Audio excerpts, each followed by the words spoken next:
Merci de nous rejoindre sur Tout TV Africa dans ce nouveau numéro de Gatingo. Mesdames et messieurs, bonjour et bienvenue. La présidence sud-africaine a annoncé ce 25 avril que le pays ne quittera pas la Cour pénale internationale CPI, revenant sur une précédente annonce du président Ramaphosa.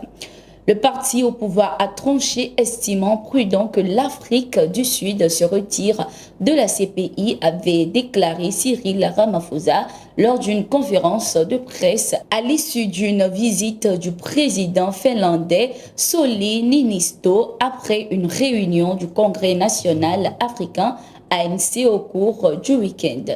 Cyril Ramaphosa a évoqué une erreur de communication. À la question de savoir si l'Afrique du Sud arrêterait Vladimir Poutine sur son sol, le chef de l'État a déclaré que la question était à l'étude. La CPI installée à La Haye a émis en mars un mandat d'arrêt contre le président russe Vladimir Poutine pour crimes de guerre de déportation d'enfants ukrainiens. Pretoria, la capitale sud-africaine, doit accueillir en août 2023 un sommet des BRICS, groupe de pays réunissant l'Afrique du Sud, le Brésil, la Chine, l'Inde et la Russie. Membre de la CPI, le pays est théoriquement censé arrêter le président russe s'il entrait sur son sol.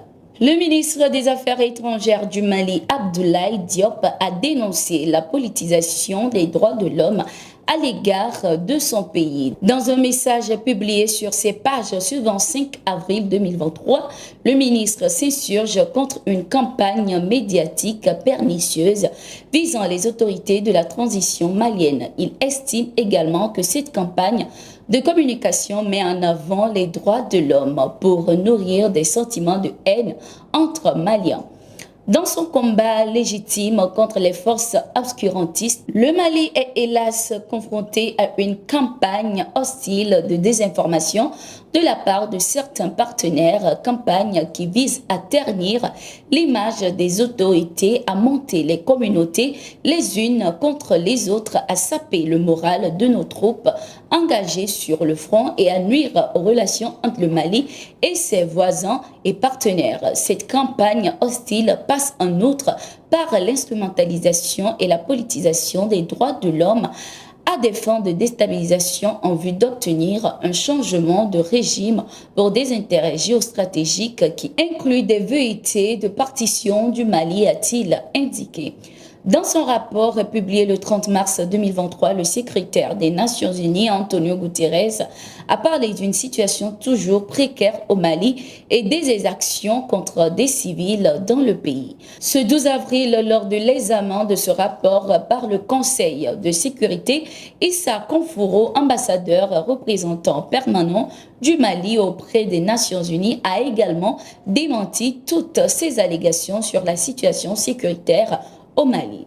Nouveau rebondissement dans l'affaire Savannah Energy. Le secrétaire général de la présidence camerounaise, Ferdinand Ngongo, a rencontré le président de la transition tchadienne ce 26 avril 2023. Selon les informations, il était porteur d'un message du chef de l'État camerounais, Paul Biya. Cette visite intervient dans un contexte de crise entre les deux pays provoqué par le rachat des actifs d'ExxonMobil par Savannah Energy. Les autorités tchadiennes qui souhaitent nationaliser Cotco, la société qui gère les pipelines qui relient le Tchad au Cameroun, accusent des barons du régime de Paul Biya de se cacher derrière Savannah Energy. Le Tchad a rappelé pour consultation son ambassadeur au Cameroun.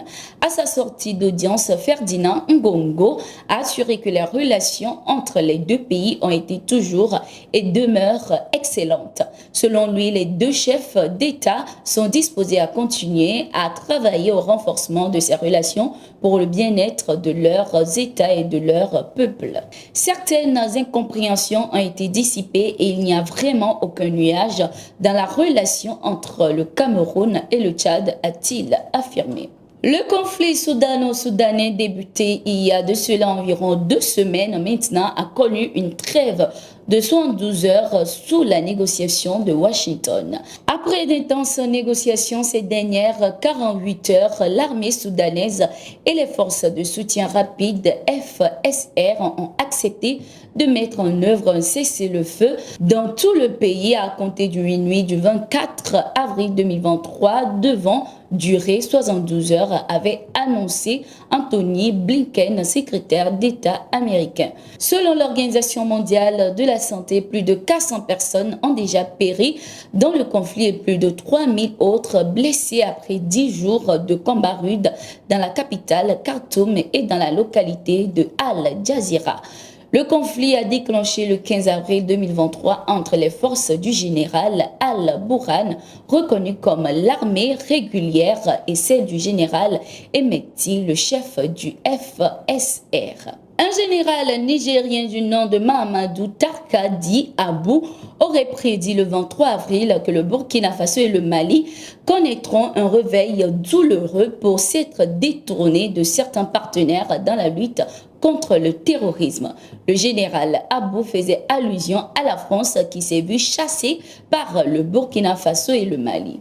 Ces propos ont provoqué la colère de Ouagadougou qui n'a pas été tendre avec ce militaire. Selon des sources concordantes, le ministère burkinabé des Affaires étrangères a jugé que ce général avait un besoin avéré de mise à niveau sur l'évolution du contexte sécuritaire actuel au Burkina Faso et dans le Sahel et sur l'histoire des deux pays.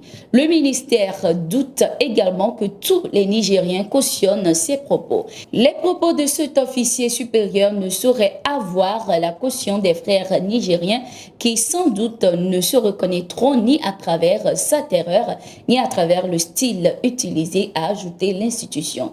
Les forces françaises, après leur départ forcé du Burkina Faso et du Mali, se sont réfugiées au Niger, pays qui a récemment été considéré par Washington comme le plus stable dans la région sahélo-sahélienne.